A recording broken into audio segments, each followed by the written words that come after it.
Welcome to Antwerp.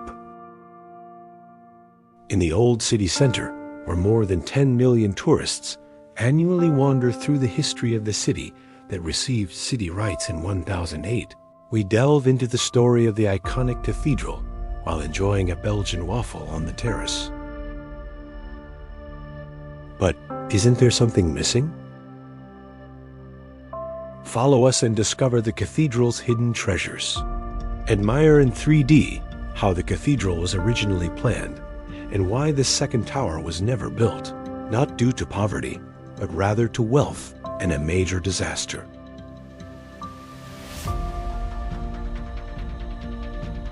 After a good night's sleep, we rise at dawn to fly around the imposing cathedral, first mentioned in 1124, when a chapel of Our Lady was elevated to a collegiate church.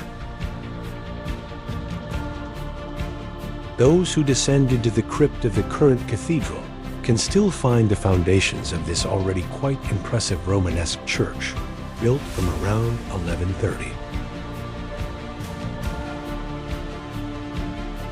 But in the increasingly growing village of Antwerp, it was decided in 1352 an even larger church was needed, which would ultimately become the largest church in the Low Countries. The choir of this new church was put into use in 1413, and in the increasingly prosperous Antwerp, its imposing nave was almost completed around 1492. The hard work continued steadily, and in 1518, the now famous North Tower was completed with an immense height of 123 meters.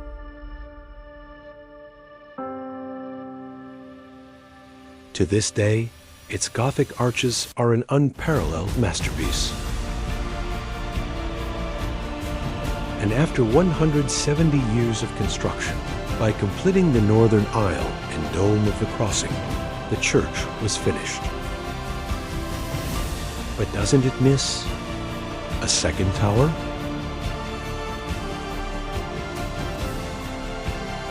Yes, this is indeed how the pride of Antwerp would actually have looked according to the original plans.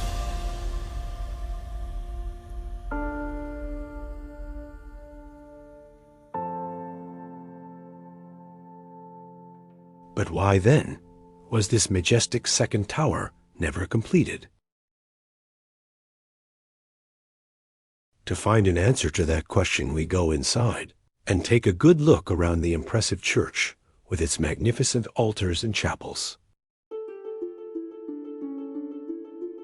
Most visitors are unaware that these were often paid for by guilds, which saw it as a status symbol to display their profession as beautifully as possible in the church. But as prosperity in Antwerp continued to rise, more and more craftsmen flocked there, and each new profession demanded a place of honor in the city's main church.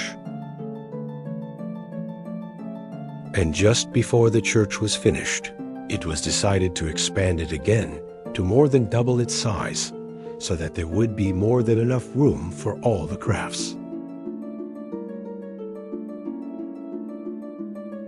We know that according to these plans, the southern tower was to be moved even further south, and the construction of the original tower was halted from 1521 onwards.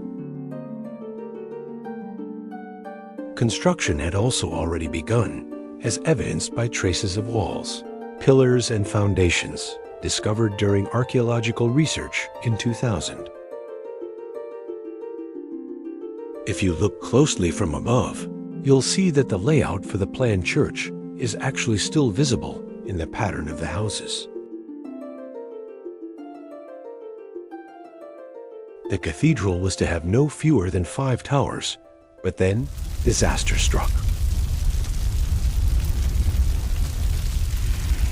During the night of October 6, 1533, a badly extinguished candle at the St. Damaris altar quickly spread, and the wooden roofs and many other parts of the church went up in flames.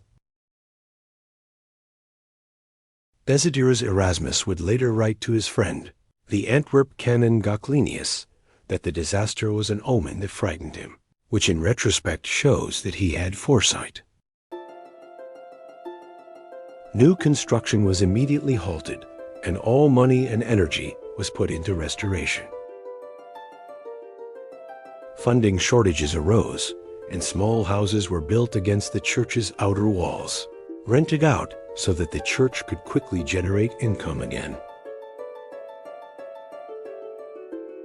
But the current wooden lantern at the crossing, which was placed here in 1534 as a temporary structure, was never replaced and shows that construction was to be halted forever.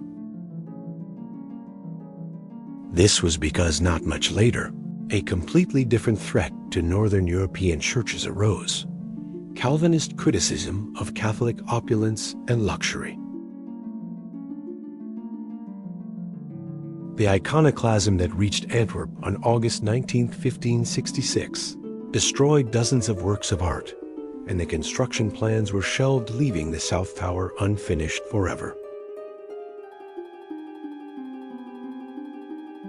But perhaps that is precisely what gives the cathedral its charm and originality, alongside the magnificent works of Peter Paul Rubens or the modern Corona Chapel at the back of the church.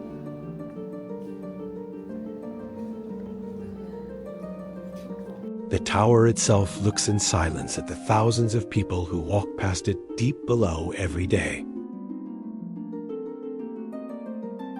In its 500 years, it has seen Calvinists, French revolutionaries, and King William of the Netherlands come and go.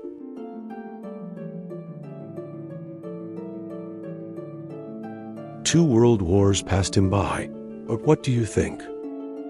Wouldn't it have been nice if he had had a full-fledged brother or sister on the Southern Tower?